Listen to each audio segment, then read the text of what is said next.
du Rhum. Alors, aujourd'hui, nous concluons le cycle de sessions sur le grand trépied du magistère du pape François, du point de vue de la spiritualité pour répondre à l'appel à la sainteté. Nous avons approfondi notre formation à partir de Evangelii Gaudium, puis avec Fratelli Tutti, et maintenant nous allons le faire autour de Laudato Si. Les webinaires précédents peuvent être consultés sur notre site web umov.org.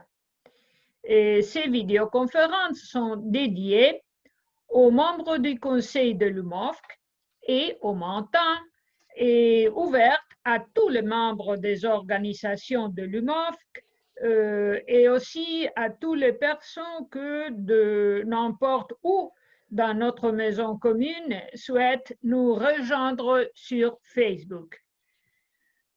Alors, un accueil spécial et un remerciement à Monseigneur Bruno Méry Dufay. Bienvenue mon père et merci d'avoir accepté notre invitation. Nous espérons que celle-ci ne soit pas la première et unique occasion pour vous de nous nourrir en tant que formateur.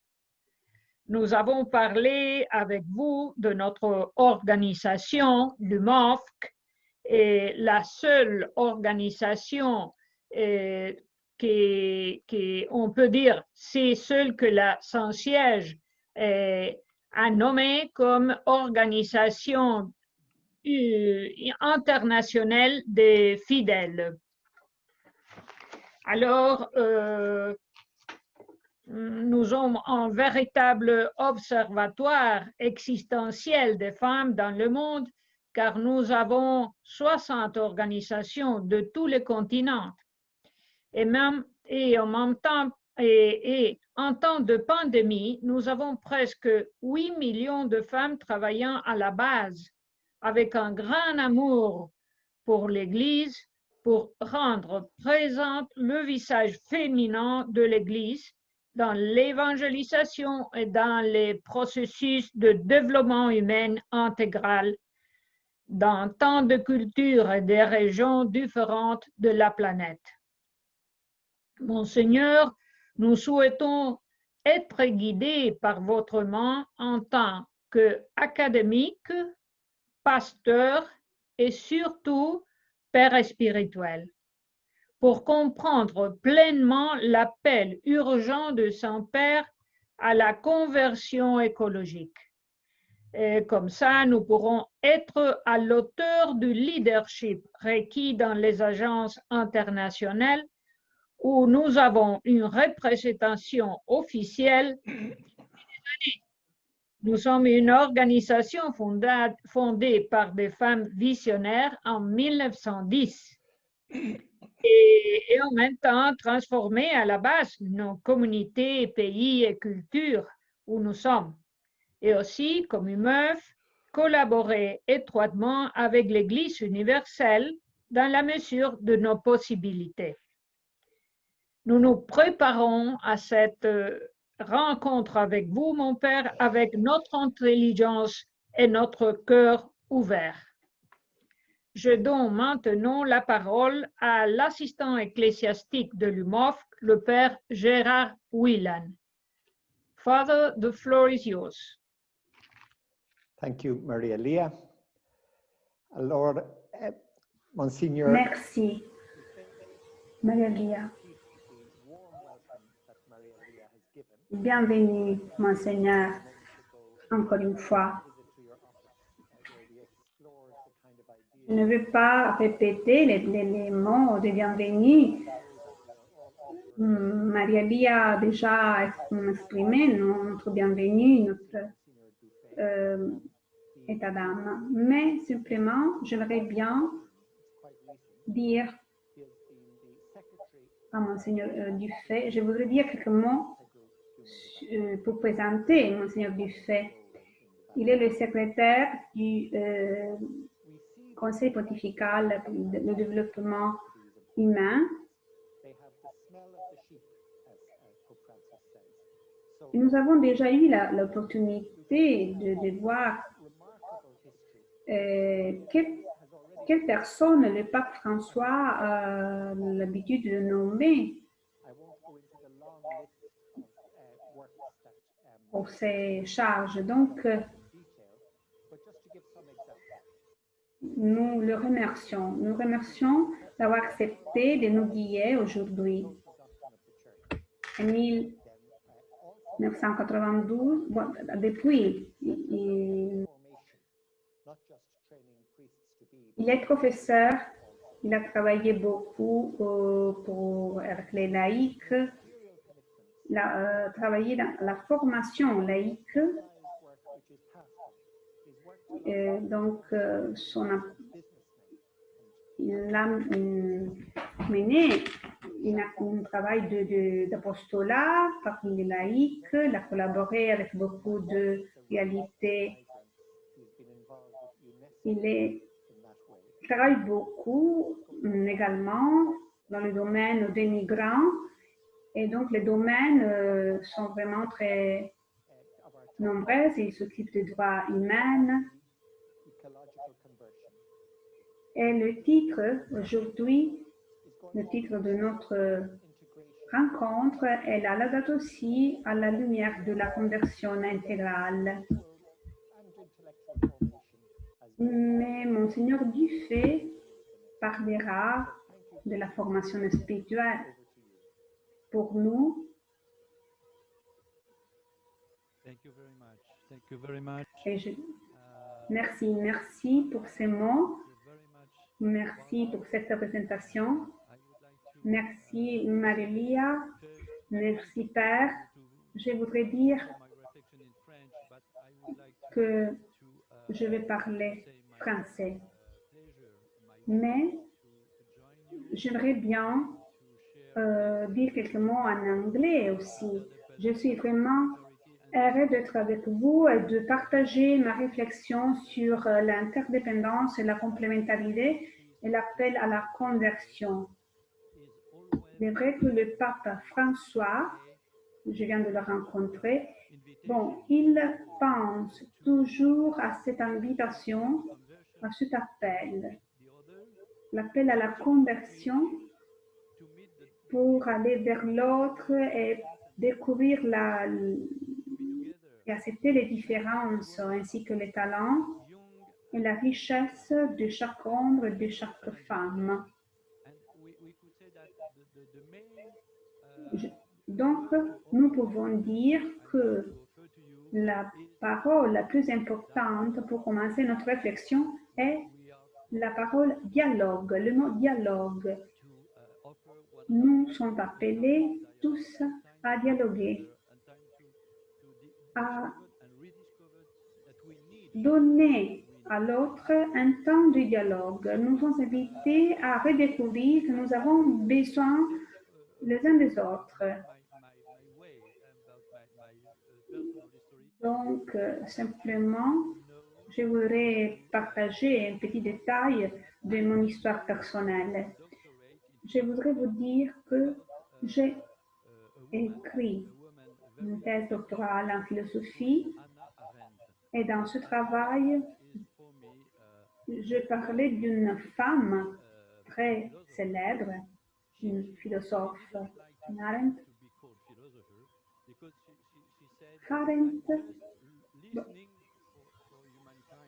Elle ne voulait pas être appelée philosophe. Elle voulait étudier la condition de l'homme. Elle a écrit La condition humaine, un livre titulé précisément la condition humaine. Elle était très ouverte. Elle voulait étudier la condition des femmes dans le monde. Et donc, ma contribution, bon, était un livre de presque 1000 pages sur la recherche de cette femme. Mais je voudrais partager simplement une intuition. Elle disait que nous sommes toujours au début de notre histoire, jamais à la fin. Chaque fois qu'une personne parle et partage son intuition, donc une nouvelle histoire commence. Donc, cela pour introduire un petit peu mon intervention. Et donc, quand je suis rentrée à Rome,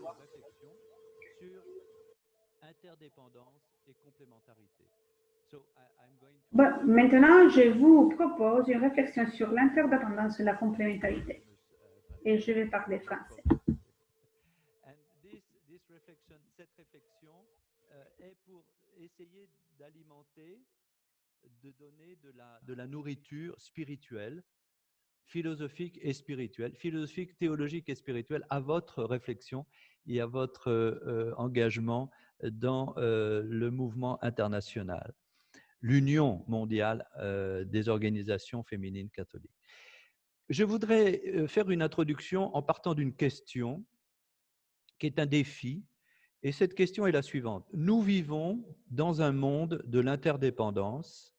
Sommes-nous prêts à relever le défi de la complémentarité?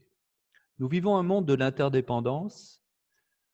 Nous disons que nous sommes dans un univers mondialisé, une société mondialisée, mais sommes-nous prêts à travailler, à relever le défi de la complémentarité, c'est-à-dire de reconnaître l'autre, autre femme, autre homme, autre religion, autre dans l'histoire personnelle et communautaire? Sommes-nous prêts à le reconnaître comme une chance, comme une véritable opportunité, une chance, une grâce qui nous est donnée de la part de Dieu?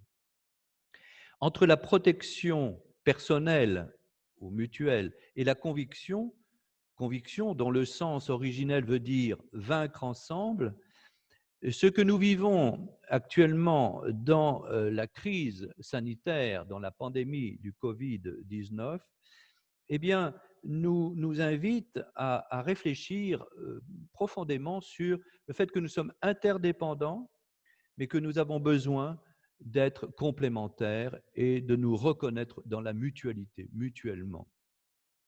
En décembre 1987, le pape Jean-Paul II a écrit une encyclique, Sollicitudo Rei Socialis, sollicitude de l'Église pour la question sociale.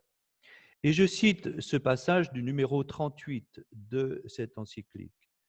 Sur le chemin de la conversion, conduisant à surmonter les obstacles moraux au développement, on doit signaler comme valeur positive la conscience croissante de l'interdépendance entre les hommes et les femmes, entre les nations.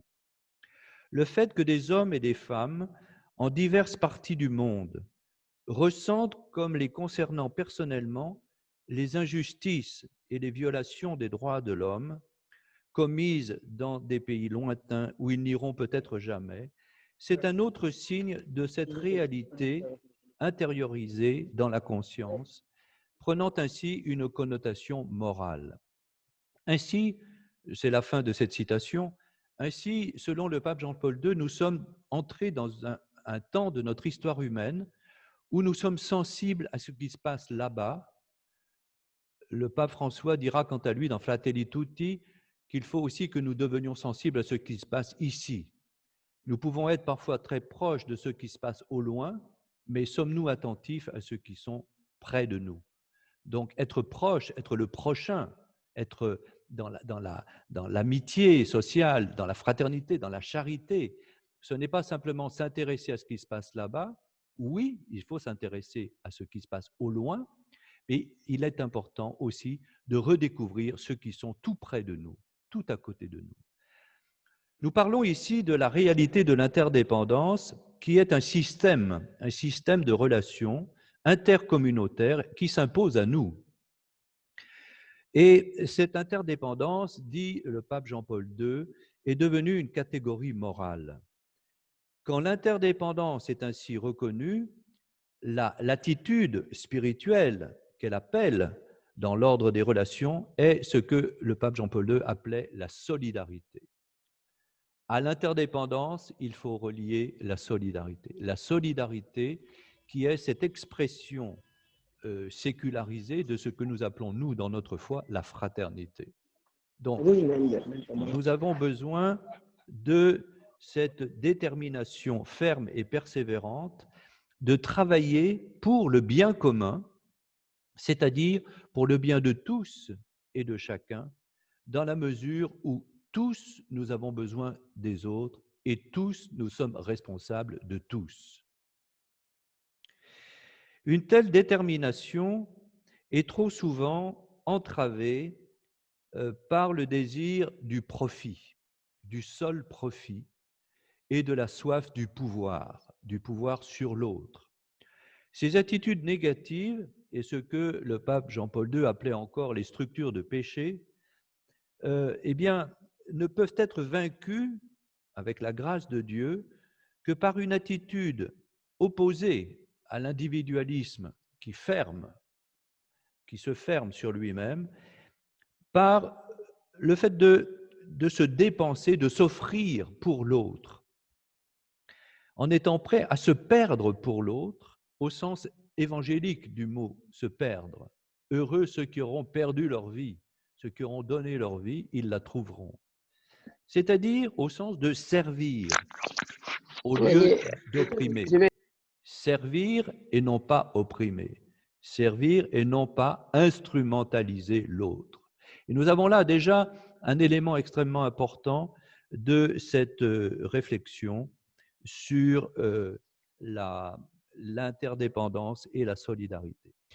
À partir de cette longue introduction, je voudrais d'abord dire que l'interdépendance, cette relation systémique, comme on dit aujourd'hui, eh bien, cette relation s'impose à nous. C'est ma première série de réflexions. Pour ceux qui peuvent avoir mon texte, je suis à la page 3 de mon texte. L'interdépendance s'impose à nous comme une réalité économique, sociale et à certains égards politique. Lorsque dans la fin des années 1980, ce que l'on a appelé la globalisation ou la mondialisation, nous étions encore avant la chute du mur de Berlin, mais on peut dire que quelques 30 ans plus tard, l'euphorie de ces années est retombée. Même si on dit que la technologie s'est développée, même si le modèle, le paradigme technologique dont parle le pape François dans Laudato Si, même si ce paradigme semble très solide, il n'est pas si solide que cela. L'interdépendance s'impose à nous. Celui qui est au loin nous est devenu proche. Celui qui nous est proche nous devient parfois lointain. Cette interdépendance, du coup, nous amène à une question à la fois morale et spirituelle. Est-ce que nous voulons vivre ensemble comme des frères et sœurs? Est-ce que nous voulons développer la confiance? Cette interdépendance suscite en nous un changement de regard, une conversion, si nous voulons la vivre dans la confiance. La solidarité dont il est question comme réponse à l'interdépendance présuppose la rencontre. Et je trouve là un point essentiel de la pensée du pape François aujourd'hui, commencer par la rencontre. La liberté de la rencontre, ce passage vers l'autre, le refus de réduire l'autre à n'être qu'un producteur pour notre profit, pour notre pouvoir. Rencontrer l'autre, c'est-à-dire être sensible à la promesse. Ça, c'est très arenthien, entre parenthèses. Et c'est très proche de la pensée d'Hannah Arendt. Rencontrer l'autre comme une promesse et, comme disait Jean-Paul II, et François le reprend, comme un aide, comme un semblable, comme un frère. Dans l'encyclique Fratelli Tutti, le pape François reprend une intuition forte du pape Benoît XVI en disant que la société toujours plus mondialisée nous rapproche, mais elle ne nous rend pas toujours frères. Donc, ce n'est pas la proximité par le smartphone, par la communication, ne rend pas toujours chose. Mais qu'est-ce que c'est être frère et sœur? Comment pouvons-nous, dans ce monde de masse qui privilégie les intérêts individuels, comment pouvons-nous retrouver la dimension communautaire de l'existence? Voilà, c'est le numéro 12 de Fratelli Tutti. Plus que jamais, nous nous trouvons seuls. Nous faisons l'expérience de la solitude. Nos villes sont des villes de solitaires. Notre monde est un monde de solitaires. Et comment pouvons-nous redécouvrir la dimension collective? Alors, je voudrais approfondir cette question sur le plan moral et spirituel en disant que nous avons besoin sans doute de repenser la complémentarité, c'est-à-dire une nouvelle approche de l'autre à partir de l'expérience que nous vivons aujourd'hui, particulièrement dans la pandémie du Covid-19, qui est l'expérience de la vulnérabilité et des limites. Et puis ensuite, je parlerai de la création et des talents. Je parlerai du passage de l'individualisme à la culture de la rencontre et à la spiritualité de la rencontre. Et enfin, je terminerai avec quelques réflexions sur le développement humain intégral, qui est une conversion à la joie et à la complémentarité assumée. Première série de réflexions, une nouvelle approche de l'autre sur fond de considération, d'attention à la fragilité, à la vulnérabilité. On perçoit assez clairement ce qui distingue l'interdépendance, qui repose sur le besoin, et la complémentarité qui pourrait être comprise comme la joie d'être ensemble ou encore la découverte des capacités, des compétences propres à l'autre. On passe du caractère objectif de l'interdépendance au caractère subjectif, intersubjectif de la reconnaissance. Pas tout à fait pareil de dire « j'ai besoin de l'autre » ou « nous avons besoin les uns des autres » et de dire « je reconnais l'autre comme quelqu'un qui est important pour moi, comme quelqu'un qui éclaire ma vie, comme quelqu'un qui ouvre ma vie. J'ai besoin d'une équipe soignante qui va me prendre en charge si je suis malade. L'équipe soignante elle-même a besoin de soutien, mais ce qui est évidemment déterminant, c'est le passage à la reconnaissance, c'est-à-dire au fait de voir en l'autre un autre soi-même et voir en l'autre celui qui nous est envoyé, celui qui nous est confié par Dieu lui-même. Cette considération de l'autre concerne de manière forte le rapport entre les hommes et les femmes. Il touche donc très directement l'exercice des responsabilités dans la société, dans nos communautés, dans nos églises et dans la vie politique aussi. Il touche très directement l'exercice des responsabilités, des fonctions, des tâches au sein des communautés sociales. Il s'agit de penser la complémentarité des sexes et des identités, des sensibilités et des compétences. Nous avons besoin des hommes et des femmes, nous avons besoin des sensibilités propres à chacun, nous avons besoin des compétences de tous.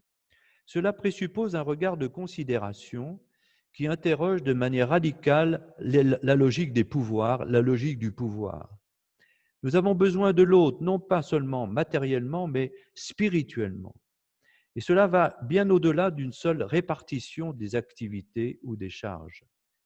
Il s'agit d'une conscience de la différence et d'une conscience de la dignité, grâce à laquelle l'autre vient jusqu'à nous pour nous offrir ce que nous ne pouvons pas trouver par nous-mêmes.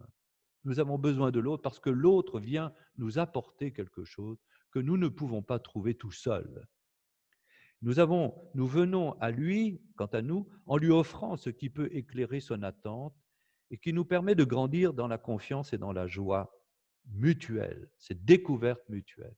Donc, nous avons besoin de l'autre parce qu'il porte quelque chose que nous ne pouvons pas trouver tout seul, et lui ou elle a besoin de nous parce que cela lui permet de se développer, de déployer sa promesse, ce qu'il porte en lui. Le caractère objectif de l'interdépendance, qui se retrouve aussi au niveau international entre pays développés et pays, comme on dit souvent, en développement, et ce caractère objectif est évidemment lié aux ressources naturelles et humaines de chacun des pays, mais nous sentons bien que nous avons là aussi à vivre une conversion pour que chacun puisse bénéficier du développement. On l'aura compris, l'interdépendance peut demeurer une dépendance, mais il s'agit de passer de la dépendance à la solidarité humaine. J'ajouterai un troisième considérant, il s'agit de vivre aussi une reconnaissance dans l'Église et entre les Églises. C'est délicat parce que chaque Église a sa propre histoire, chaque courant spirituel a sa logique, chaque famille de pensée spirituelle a sa propre mémoire.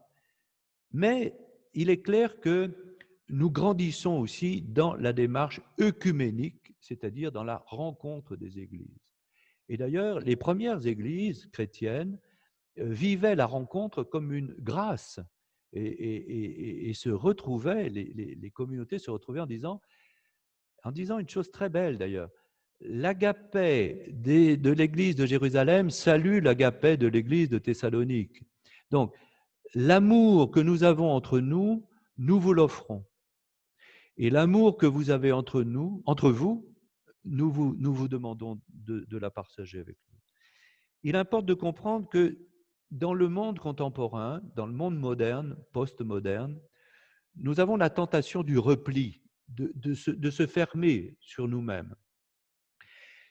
Un repli qui est inspiré par la peur de la différence, l'inquiétude de disparaître, l'inquiétude devant l'avenir.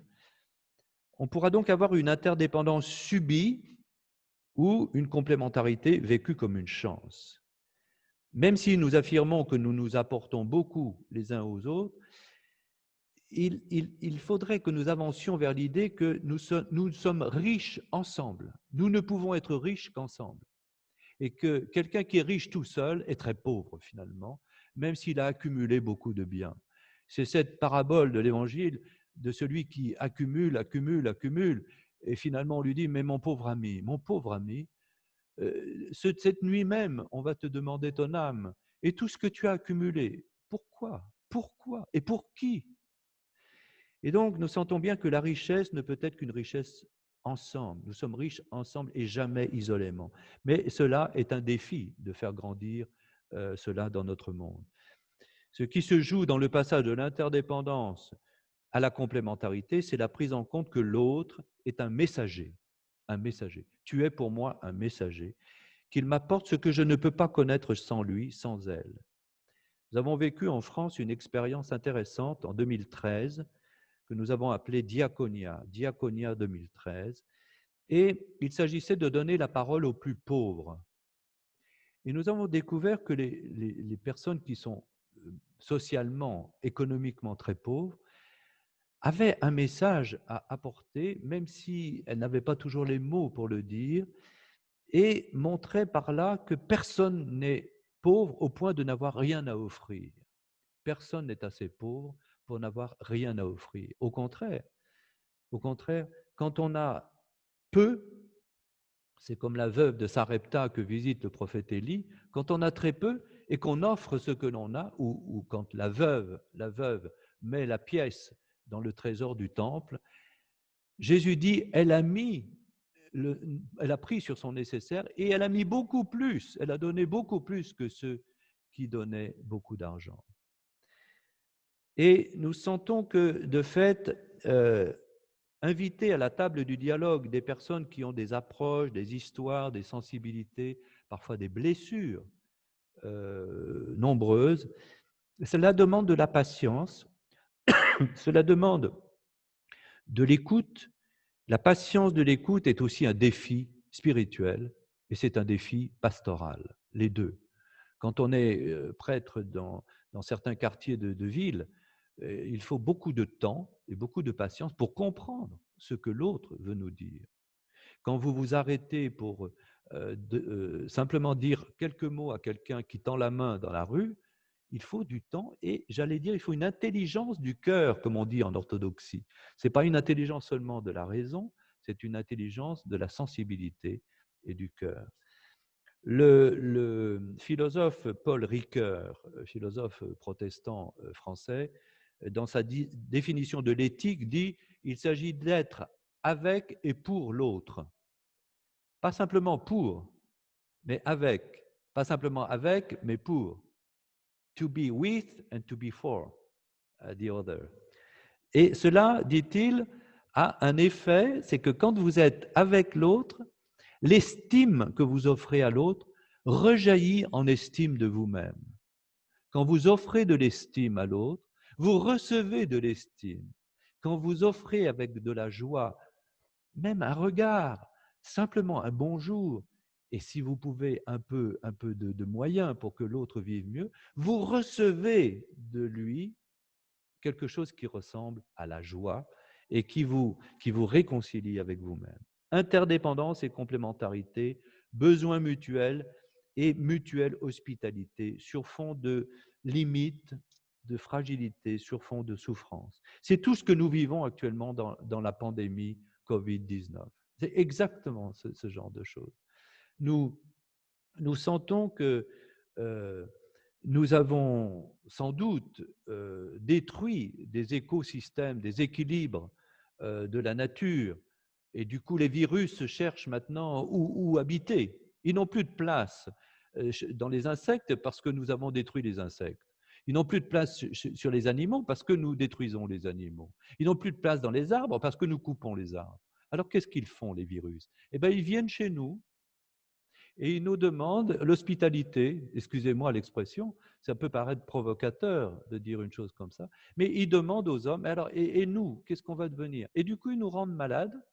Nous sommes malades parce que notre corps ne peut pas les recevoir. Et nous ne sommes pas faits pour recevoir les virus. Mais les animaux, les insectes, la terre, les arbres, oui. Et donc, nous sentons bien qu'il y a des liens entre ce que nous avons fait de la nature et les fragilités physiques et les pathologies et les maladies. Que veut dire dès lors penser et vivre la complémentarité sur fond de vulnérabilité, sur fond de fragilité? On pourra dire que l'obligation de suspendre nos activités nous a fait redécouvrir l'importance et le caractère vital de certains liens dans le cadre du Covid.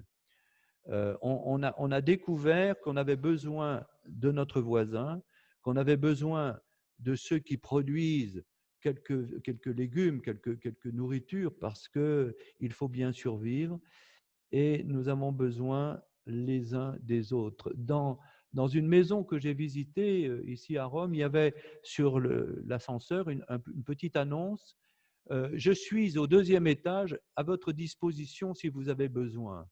Je trouve ce message extraordinaire.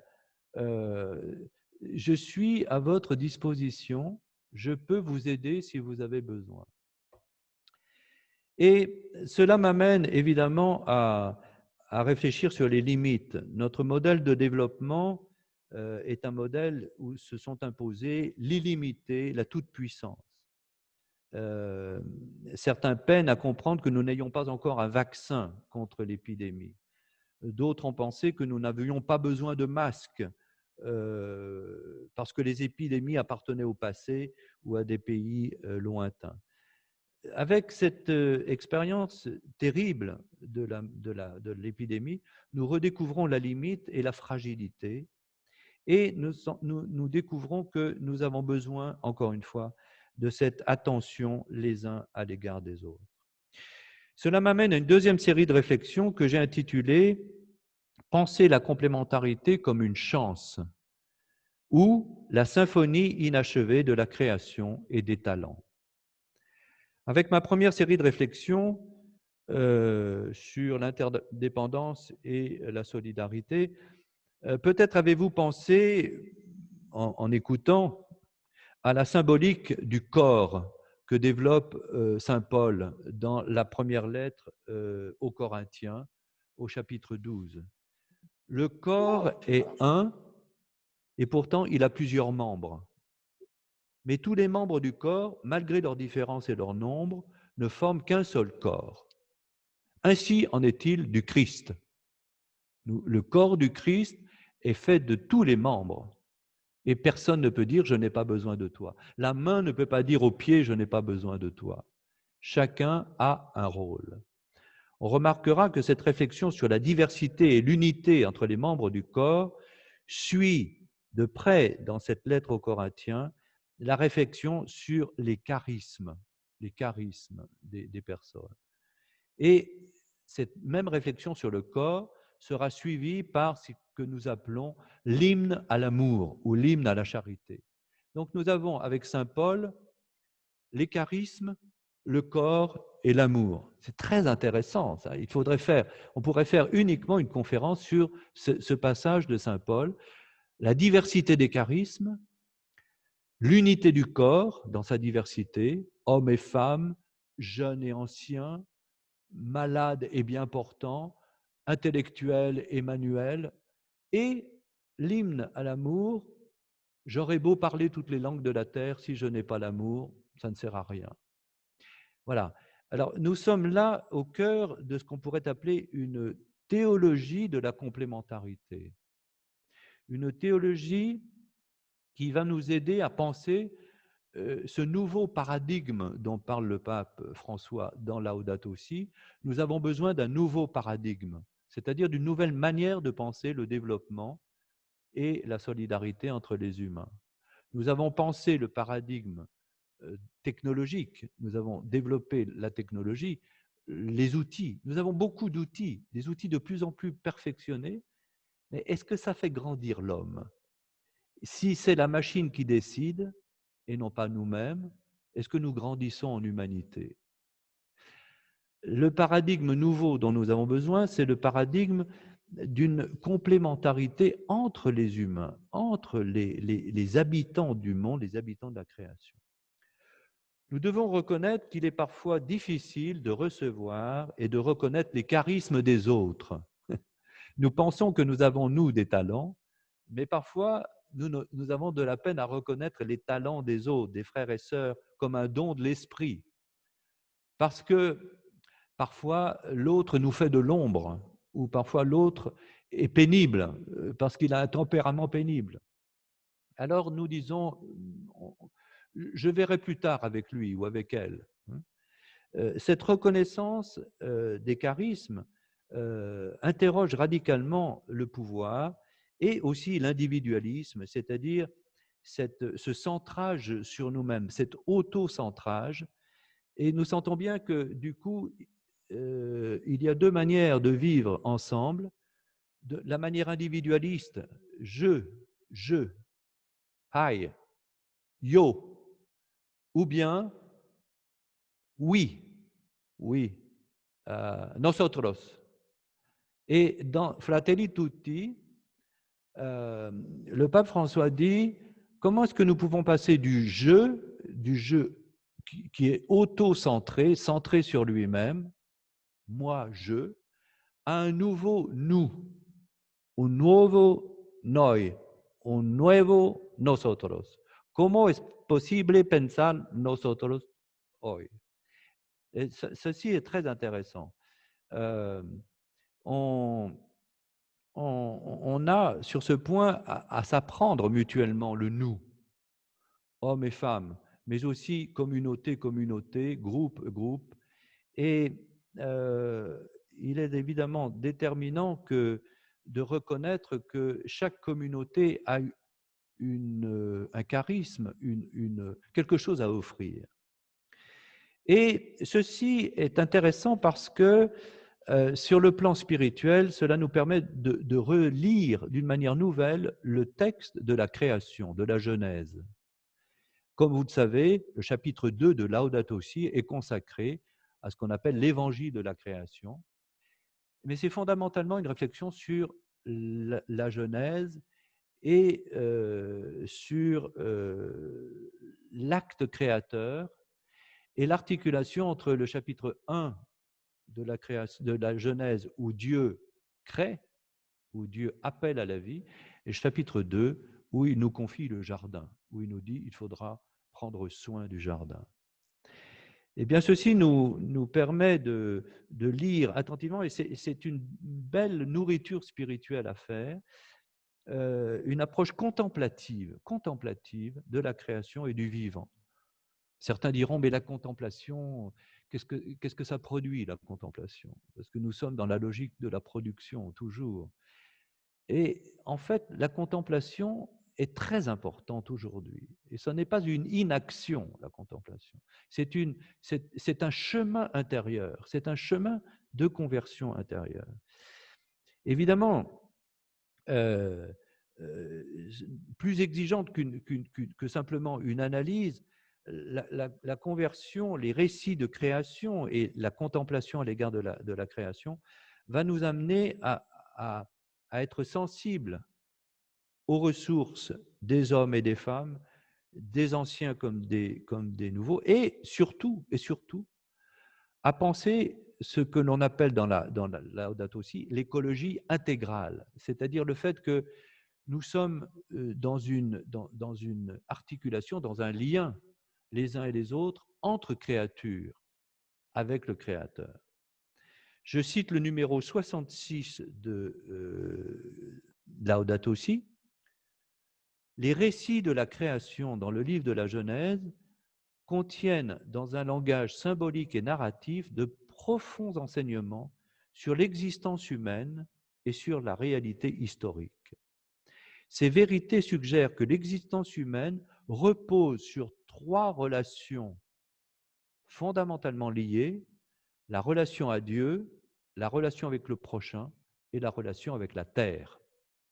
Ceci est essentiel. Si nous voulons avoir une spiritualité inspirée par Laudato Si et inspirée par l'écologie intégrale que nous essayons de vivre aujourd'hui, c'est ce texte-là qu'il faut garder un peu comme une, comment dirais-je, comme une exergue à mettre en valeur, à mettre en lumière. Je redis cette phrase. Les récits de la création nous ouvrent aux vérités fondamentales sur l'existence humaine et la réalité historique. Ces vérités suggèrent que l'existence humaine repose sur 3, c'est trinitaire, hein, 3 relations fondamentalement liées: la relation à Dieu, la relation avec le prochain, la relation avec la terre. Selon la Bible, les 3 relations vitales ont été comprises non seulement à l'extérieur, mais à l'intérieur de nous. Ceci est pour répondre à votre demande sur une approche spirituelle de l'écologie ou une conversion à une spiritualité de la contemplation de la création.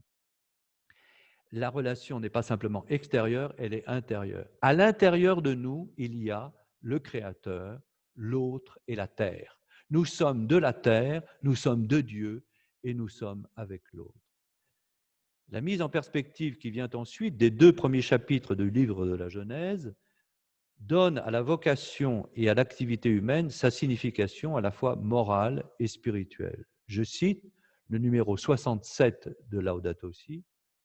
Alors que cultiver signifie labourer, défricher, travailler, garder, chapitre 2 de la Genèse, garder le jardin, signifie protéger, sauvegarder, préserver, soigner, surveiller. Cela implique une relation de réciprocité responsable entre l'être humain et la nature. Je serais tenté de dire, nous sommes appelés à vivre non pas simplement comme des producteurs, mais aussi comme des protecteurs. Jamais produire sans protéger, toujours protéger pour pouvoir encore développer la création. C'est parce que nous tenons les 2 chapitres et non pas un seul que nous pouvons dire que nous vivons une spiritualité de la création continuée, de la création en lien avec le Créateur. Voulu par Dieu, chaque créature participe à la création. Chaque créature. Et la protection de la création n'entraîne pas nécessairement un retrait de l'homme et de la femme de l'activité créatrice et procréatrice, mais une responsabilité pour le soin et la dignité du vivant. Donc, il s'agit de prendre en compte la complémentarité, encore une fois, des créatures. Vous voyez pourquoi j'ai si longuement parlé de la complémentarité, mais aussi la responsabilité commune. Et il s'agit de continuer l'œuvre du Créateur et de la maintenir, vous voyez, maintenir, c'est quand on tient une main, hein, de la maintenir et de la soigner, se prendre soin, qui dans les jours où nous vivons aujourd'hui, trouve une signification particulière, prendre soin, prendre soin. Et d'ailleurs, vous verrez que le prochain message du Saint-Père pour la Journée mondiale de la paix, le 1er janvier, va tourner autour de la culture du soin comme chemin de paix. Prendre soin de l'autre, prendre soin de la création, prendre soin de nos relations mutuelles, c'est une manière de vivre la paix. Je vais avancer pour ne pas prendre trop de temps, simplement pour dire que ce chapitre 2 est certainement dans la démarche qui est la vôtre et dans la démarche que nous partageons évidemment, autour de la contemplation est certainement un chapitre très important. De même que le chapitre 2 de Fratelli Tutti à propos du bon samaritain. Et d'ailleurs, c'est assez intéressant, les deux encycliques sont construites de la même manière, une entrée en matière sur le contexte actuel, et le chapitre 2, c'est l'écriture, la Bible, le récit biblique, la création pour Laudato Si, et la parabole du bon samaritain pour Fratelli Tutti. Et cette contemplation inspire un mode d'existence. Ce n'est pas simplement une contemplation qui nous retirerait de l'existence. Elle nous invite à découvrir et à écouter l'autre. Dans Fratelli Tutti, au numéro 48, on va lire ceci. C'est un très beau passage qui fait bien le lien entre écouter la nature et écouter la personne humaine. S'asseoir, dit le texte. S'asseoir pour écouter une autre personne, geste caractéristique d'une rencontre humaine, est un paradigme, un modèle on pourrait dire, est un paradigme d'une attitude réceptive de la part de celui qui surmonte son narcissisme et qui reçoit l'autre, lui accorde de l'attention, l'accueille dans son propre cercle. Le monde contemporain est en grande partie sourd. Parfois, la rapidité du monde moderne, la frénésie, nous empêche de bien écouter ce que dit l'autre. Saint François d'Assise, il fallait bien y venir, Saint François d'Assise a écouté la voix de Dieu et il a écouté la voix du pauvre, la voix du malade et la voix de la nature. Et il a transformé tout cela en un mode de vie. Je souhaite que la semence de Saint François pousse dans beaucoup de cœurs. Voilà, nous sommes à la source, nous revenons à la source. Je redis cela. Il a écouté la voix de Dieu, Saint François d'Assise a écouté la voix de Dieu, il a écouté la voix du pauvre, il a écouté la voix du malade, il a écouté la voix de la nature, et il a transformé cela en un mode de vie, une manière de vivre humaine, une humanité donnée. Je souhaite que la semence de Saint François pousse dans beaucoup de cœurs. C'est le numéro 48 de Fratelli Tutti. Je fais remarquer que cette citation est tirée du film de Wim Wenders, que Wim Wenders a fait sur le pape François et qui s'appelle Le pape François, un homme de parole. C'est intéressant. Si vous pouvez trouver une copie de ce film, vous pourrez aussi continuer d'une autre manière cette réflexion. Alors, mon point 3, et rassurez-vous, il n'y en aura que 4, donc après ça va s'arrêter. Il faut bien s'arrêter aussi et rester un peu en silence ou échanger un peu. Le point numéro 3, c'est pour dire que cette conversion dont nous parlons, c'est la conversion de l'individualisme à la rencontre. L'individualisme, la culture de la rencontre, on pourrait dire, est fondamentalement une sortie de soi. Vous retrouvez là un mot très fort qu'utilise le pape François, sortir, une église en sortie, une personne qui sort d'elle-même. Elle requiert une attention sensible dans laquelle se mêle l'intelligence du savoir et l'intelligence du cœur. Elle engage un travail de compréhension qui est un ajustement permanent à la réalité dans laquelle nous nous trouvons, ainsi que le soulignait à nouveau Hannah Arendt.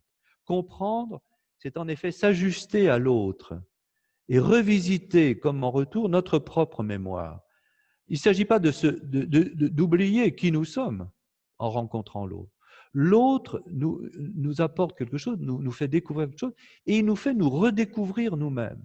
Donc il y a un mouvement de va-et-vient dans la rencontre, et il y a un théologien, un philosophe théologien français, Maurice Bellet. Maurice Bellet a écrit un certain nombre de livres, il était en même temps psychothérapeute, et il dit, pour écouter l'autre, il ne faut pas trop vite penser que l'on a compris. Pas trop vite penser qu'on a compris l'autre. Il faut prendre le temps de l'écouter. La rencontre est une patience et l'autre est toujours un mystère, comme disait également le philosophe Emmanuel Lévinas.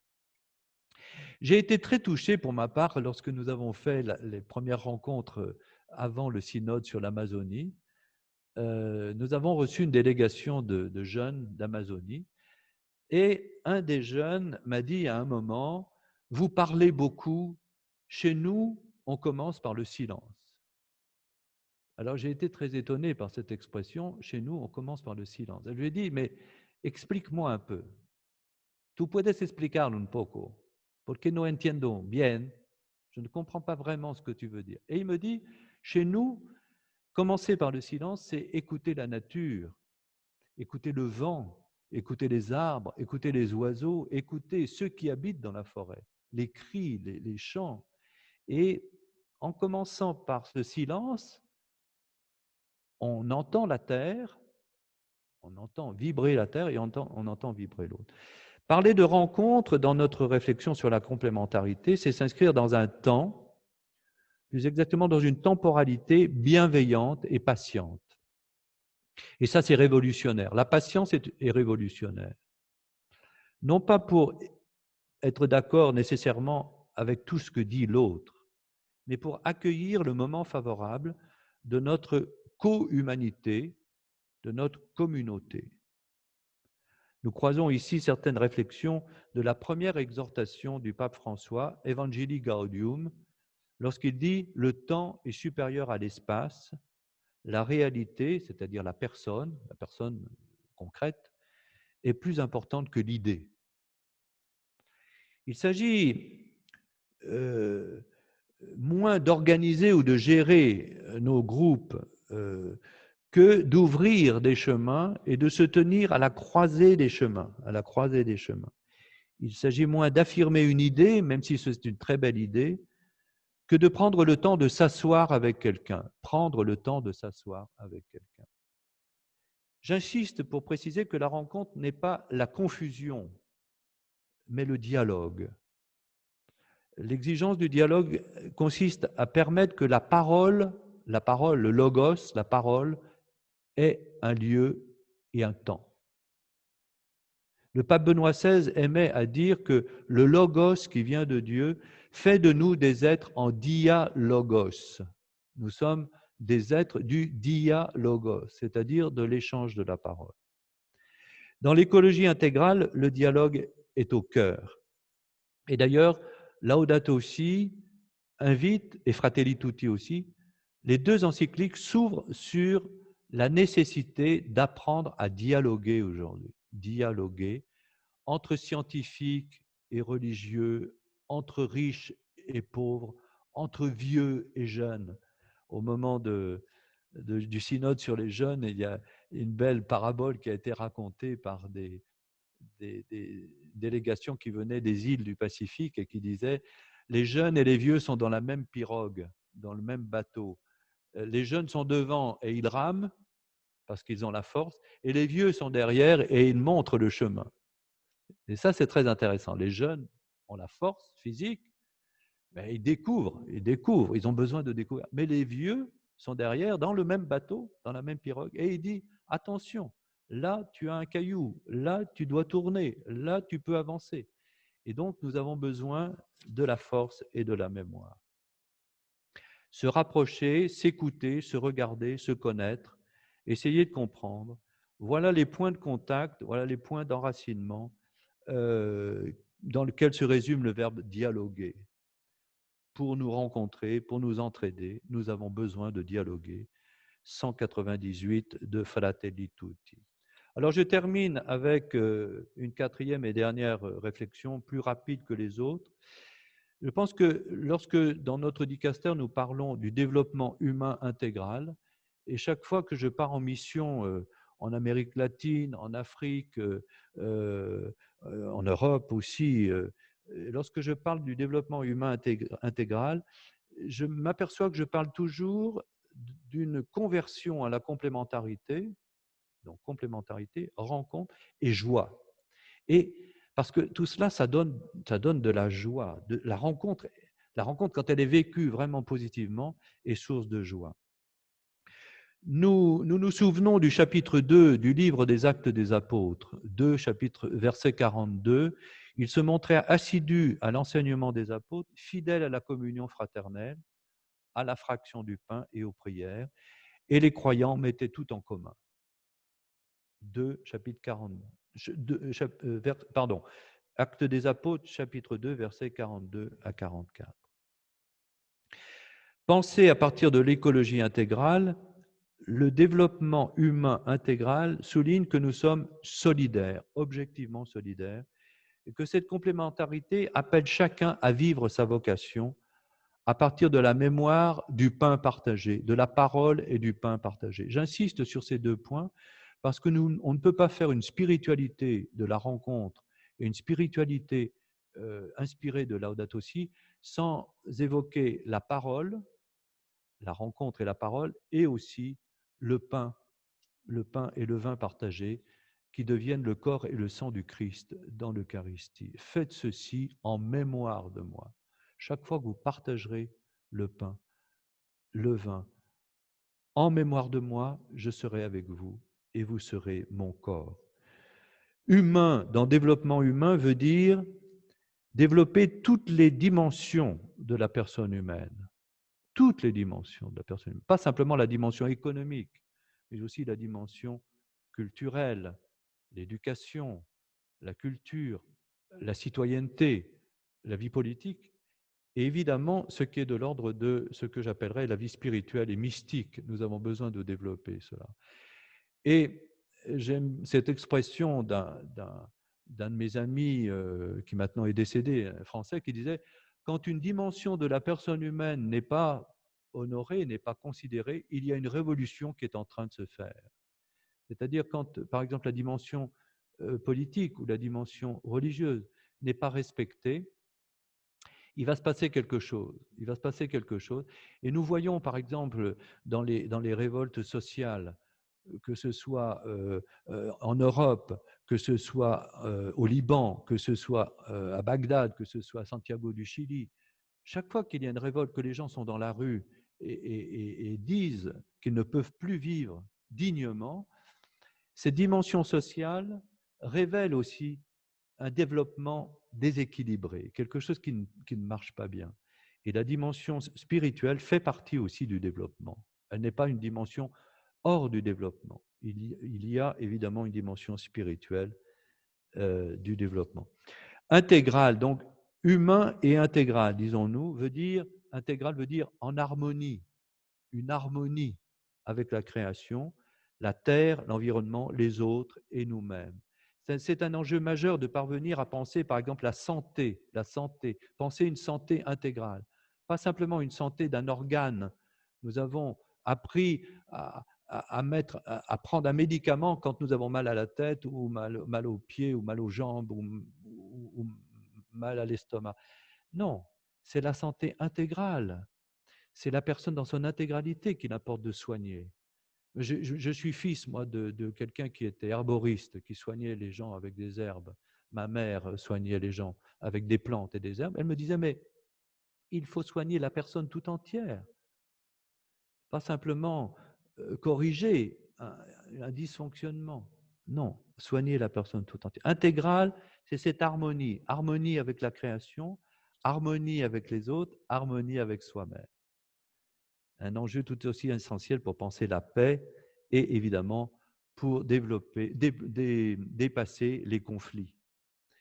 À propos de la construction de la paix, le pape François va justement dire dans Fratelli Tutti qu'il y a besoin d'une architecture de la paix,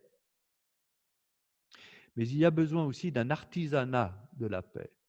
Architecture pour construire la paix dans le monde, et artisanat, c'est-à-dire ces petits gestes de la vie quotidienne, la manière dont on ouvre la porte, la manière dont on dit merci, la manière dont on dit pardon, la manière dont on écoute. Ceci, c'est l'artisanat de la paix.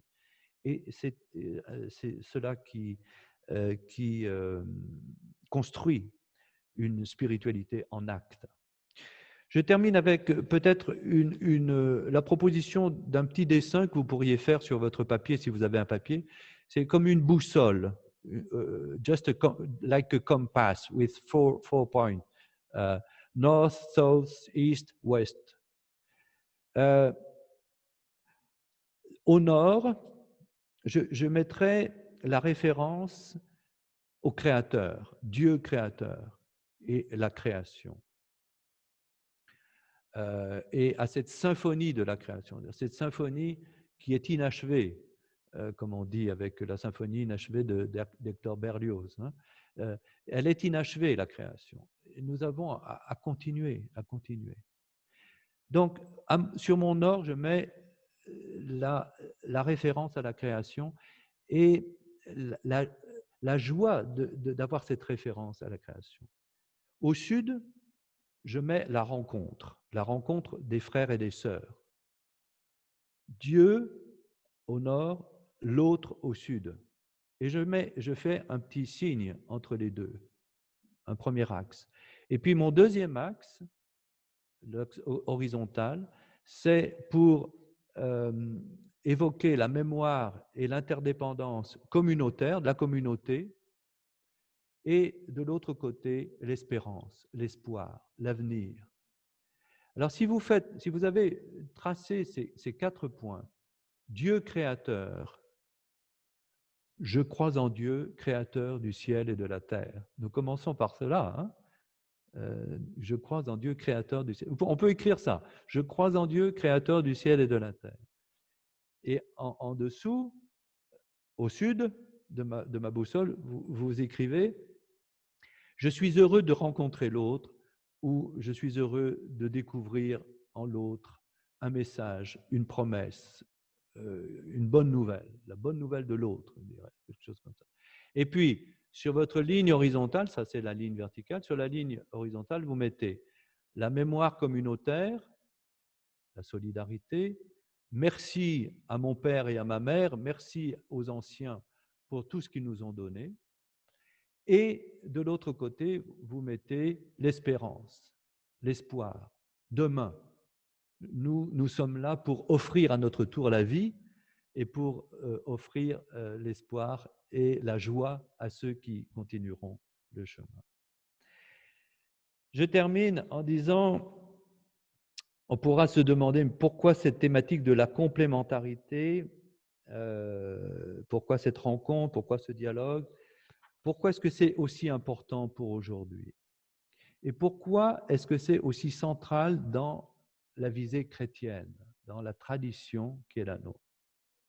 Eh bien, la réponse à cette question de la rencontre, de la fraternité, de la solidarité, de l'espérance partagée et de la joie, cette réponse, nous la trouvons dans ce que nous appelons dans notre tradition chrétienne la Trinité, la figure trinitaire. Dieu, notre Dieu, est un Dieu de la rencontre.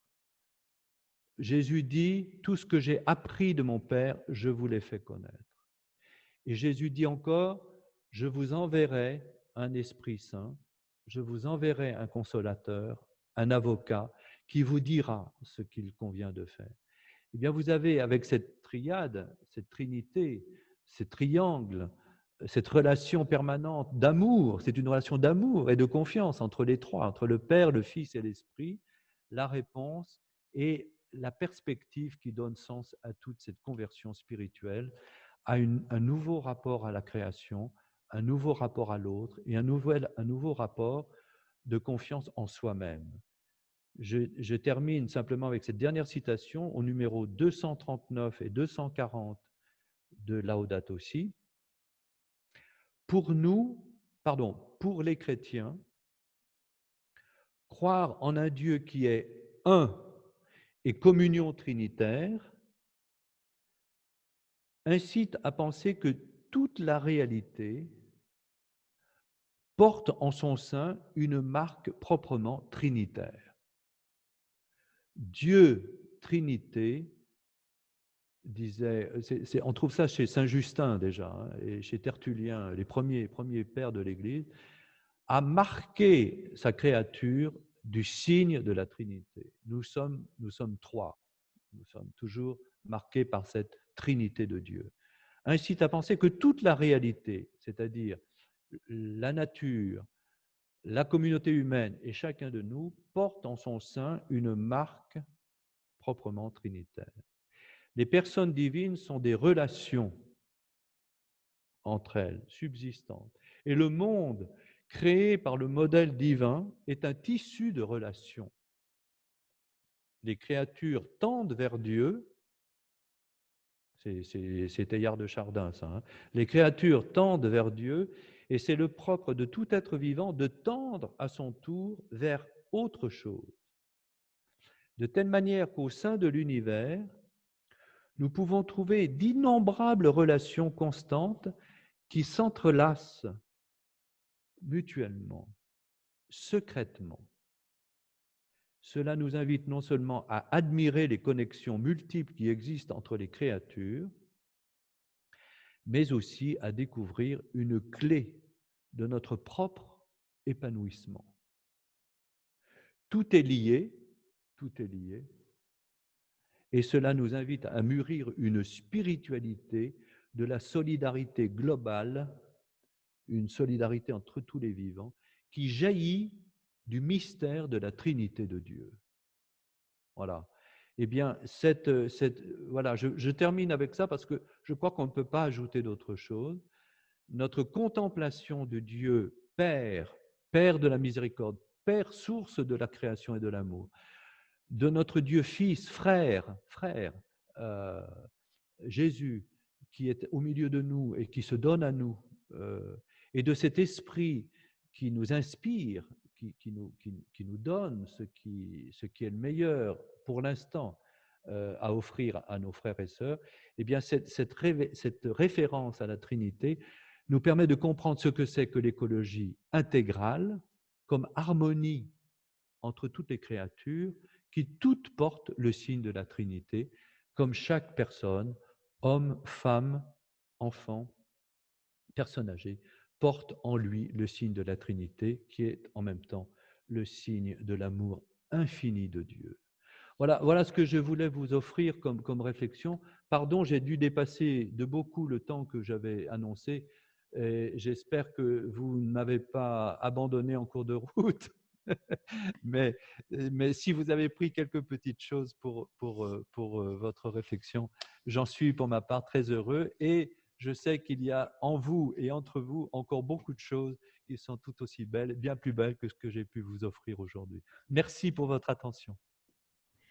Merci, mon père, pour votre réflexion si belle, si complète. On doit réfléchir beaucoup. Ce n'est pas facile de faire quelques commentaires ou questions parce que c'est très important et alors est très complète aussi.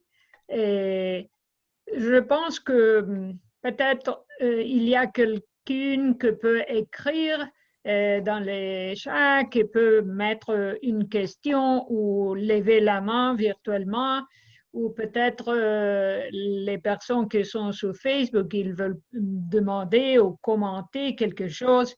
Et maintenant, je veux faire la première question pour ouvrir le dialogue parce que dans le chemin que vous nous avez montré, le chemin de la conversion vers la complémentarité requise par l'écologie intégrale de Laudato Si. Est-ce que vous pouvez nous indiquer des éléments concrets de la spiritualité de Saint François que cette encyclique propose pour notre conversion écologique? Alors, merci beaucoup pour cette question. J'ai en effet fait une référence trop rapide à Saint François d'Assise, qui est, comme vous le savez, une des sources fortes d'inspiration de notre pape François. Il faudrait dire maintenant François d'Assise et François de Rome. Nous avons deux François finalement, mais l'un et l'autre semblent en relation, en dialogue permanent, en dialogue spirituel permanent. Pour essayer de répondre à votre question, je serais tenté d'abord de revenir sur la citation que j'ai faite et de dire que on a eu peut-être de la peine dans les décennies passées à comprendre l'unité de l'aventure de Saint François. Vous savez que Saint François commence lui-même par une conversion absolument radicale qui consiste à se dévêtir, c'est-à-dire à laisser, à déposer aux pieds de l'évêque, mais aussi aux pieds de son propre père, qui a de la peine d'ailleurs à comprendre ce qui arrive à son fils. Hein, et il dépose tout ce qui peut être signe de richesse extérieure, parce que ce manteau qu'il dépose est le symbole de la réussite de son père et de lui-même d'ailleurs, qui étaient des commerçants et des personnes qui avaient une certaine fortune, une certaine richesse en argent, en avoir, à partir de très beaux tissus, de très belles étoffes, de très beaux vêtements. Et il va enlever ce vêtement qui le recouvre et il va se présenter nu devant l'évêque, devant la communauté et devant son père. Et son père pense que son fils est devenu fou. Mais c'est très, très révélateur parce que ça veut dire que nous avons besoin de nous dessaisir de ce que nous considérons comme nos protections sociales, protection économique, et d'apparaître tels que nous sommes, c'est-à-dire comme des êtres fragiles. Et vous savez que cette nudité, cette expérience de la nudité qui est très belle mais très délicate, il faut faire attention lorsqu'on la présente, évidemment. François d'Assise va la reconduire une deuxième puis une troisième fois.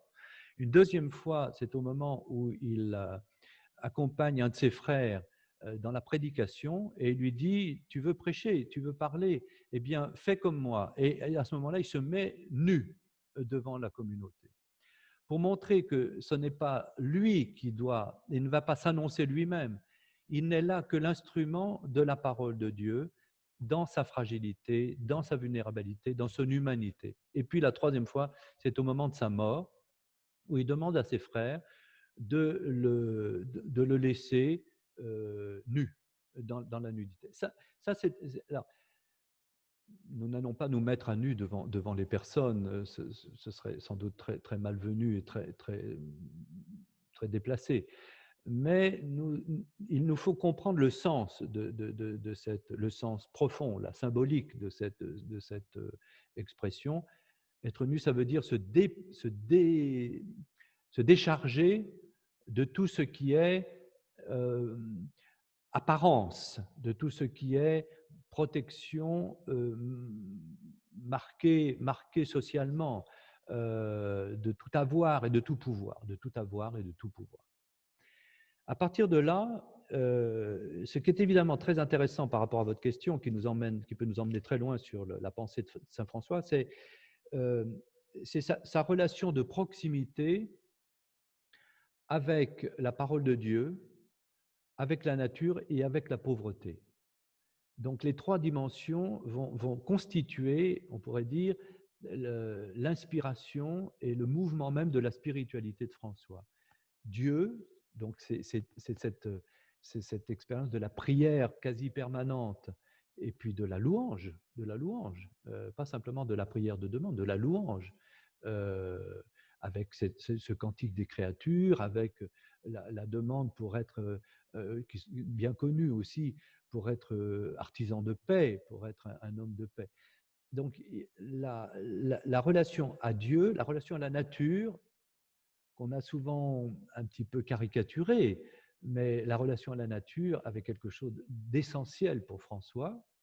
Nature, les arbres, les saisons, pouvoir être en dialogue avec cette nature, écouter, comme on dit en Amazonie, écouter la nature, et pouvoir aussi se recueillir ce que dit la nature et se recueillir dans la nature, faire au fond de la nature elle-même un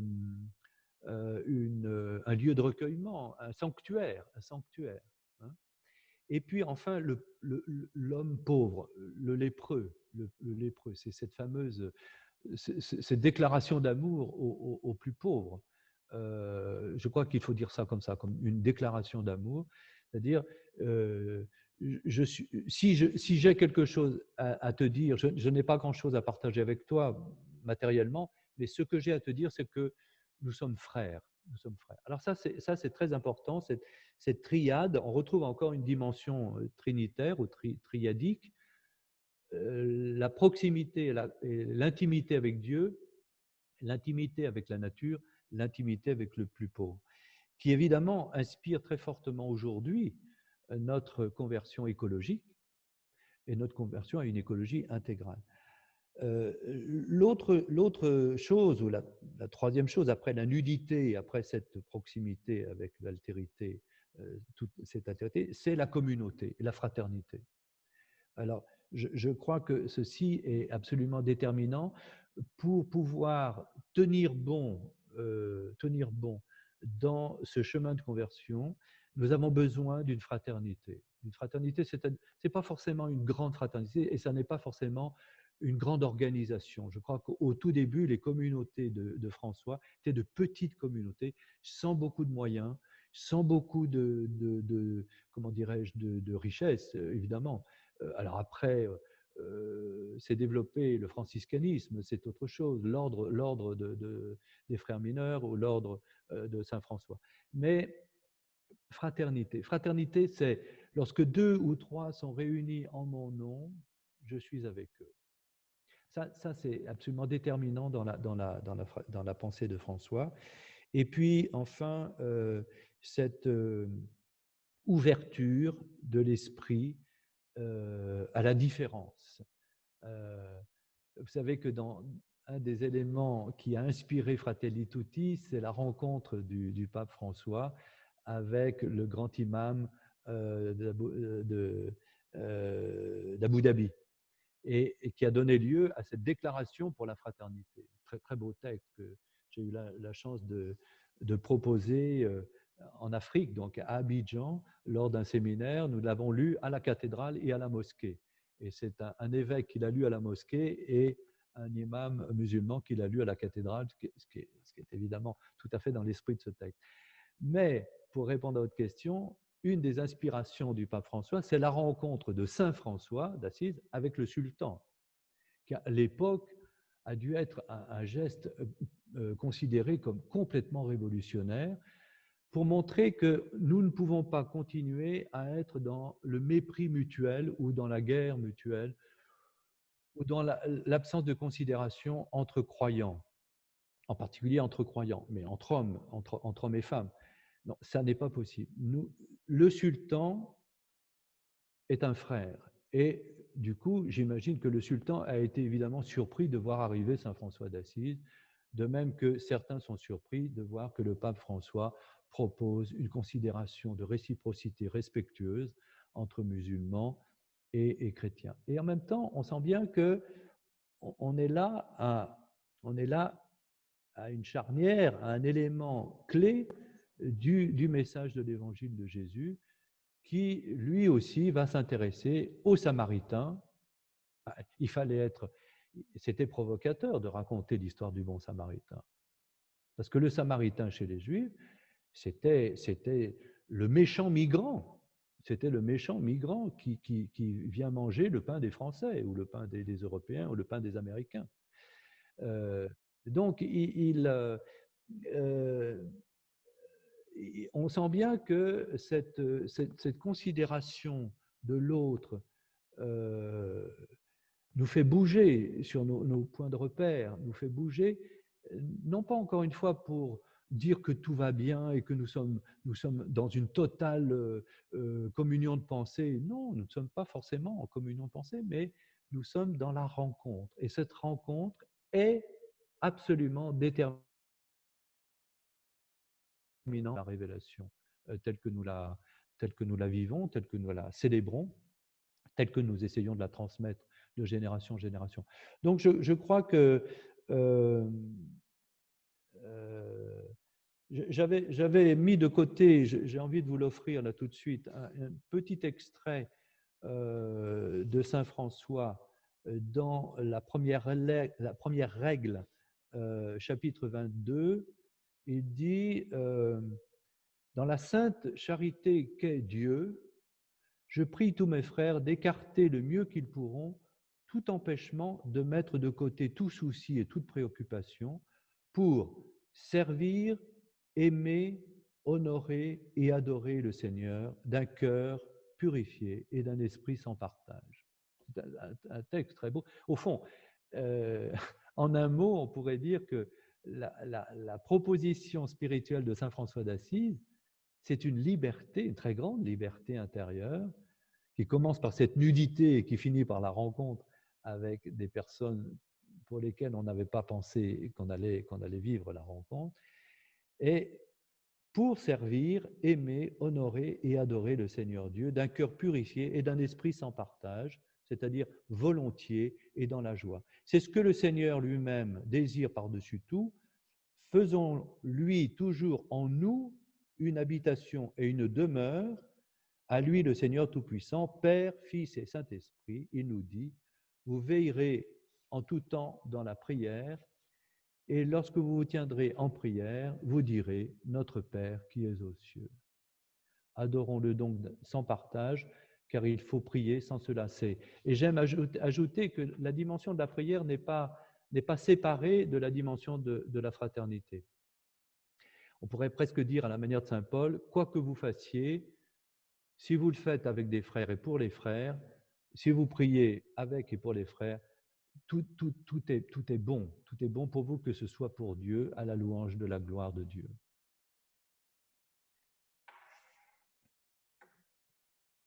Merci beaucoup, mon père. Et nous avons aussi des autres demandes du Sénégal, des États-Unis, mais je pense que c'est l'heure de finir. Alors, je suis désolée, on ne peut pas faire tout ce qu'on voulait converser, dialoguer avec vous, mais je vous remercie beaucoup. Vraiment, cette belle réflexion et si profonde que nous fait revenir à la source, à Dieu et à la Trinité. Alors, gloire à la Sainte Trinité, et je vous remercie de tout cœur au nom de tous les membres de l'UMOF et aussi de ceux qui sont sur Facebook.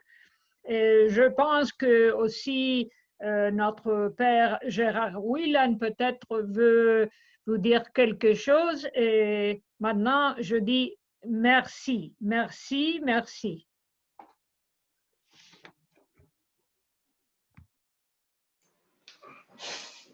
Anch'io voglio dire un grande ringraziamento. Also, I want to thank very much Monsignor Dufay. A really profound reflection. Je désire vous remercier, Père, pour cette réflexion profonde.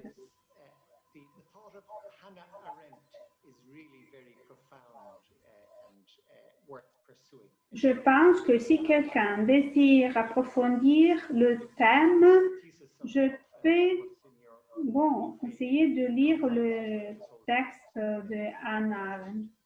Second point, happy Advent. Advent begins tomorrow. Je pense que c'est très intéressant. Et bon, je souhaite un bon advent. Nous sommes en train de commencer cette période, c'est un temps important pour l'Église. Et troisièmement, le pape François a écrit une lettre pour ce temps de pandémie et je vous invite à lire cette lettre. C'est un texte très court et très en ligne avec ce que Monseigneur Dufay vient de partager avec nous. Merci à tout le monde. I would like to say we need Je always voudrais more, dire we can qu'il keep faudrait avoir beaucoup plus de temps, everybody. comme toujours. I think Le temps n'est pas jamais suffisant.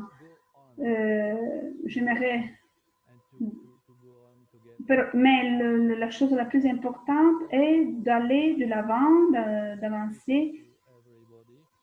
Everybody. Je voudrais bien maintenant vous remercier et vous souhaiter tout bien. Yo voy a pensar a todas ellas y a todos los movimientos, a todas las comunidades durante la Je Eucaristía. voudrais vous dire que je vais me rappeler de vous pendant l'Eucharistie du matin.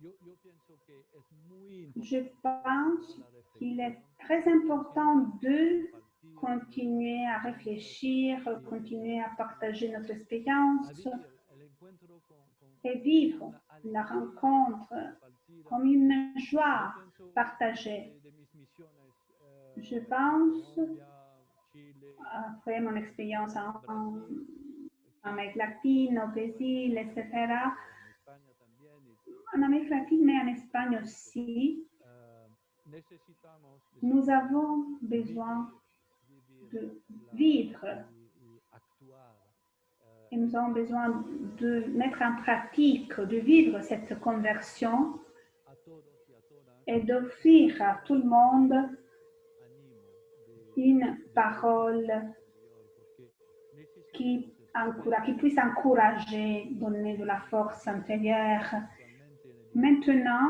también en mis misiones dans mon travail au Dicaster, de hallar la buena palabra ma préoccupation est de trouver le mot approprié, un mot humble, de la economía, los afin que les acteurs de l'économie, de la science, de la santé, etc. La semaine passée, je suis allée à l'hôpital et je parlais beaucoup avec les équipes de médecins. Je pense que chacun de nous a besoin d'un verre d'eau et c'est lui qui peut donner un verre d'eau fraîche aura le royaume de Dieu.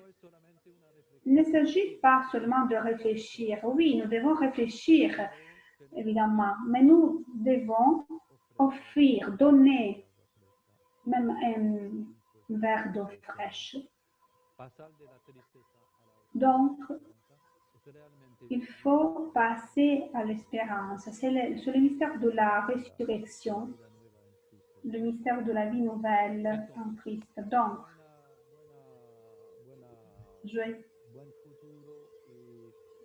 je vous souhaite un avenir heureux. Have a good time, have a good way, and we keep in touch, we keep in communion, because the communion is stronger than our difficulties to connect. we have another connection. We have another, the spiritual connection is stronger than our technical connection. Oui, también existe. Bon, excusez-moi. Et il y a aussi une autre connexion, une connexion spirituelle. Donc, nous restons en contact, en communion. Merci beaucoup. Je suis vraiment très heureux for you and with you. Muchas gracias. Muchas gracias sobre todo por su Eucaristía y por haber sido no un vaso de agua, sino una fuente. Merci beaucoup.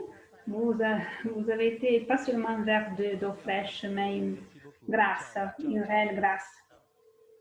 Au revoir.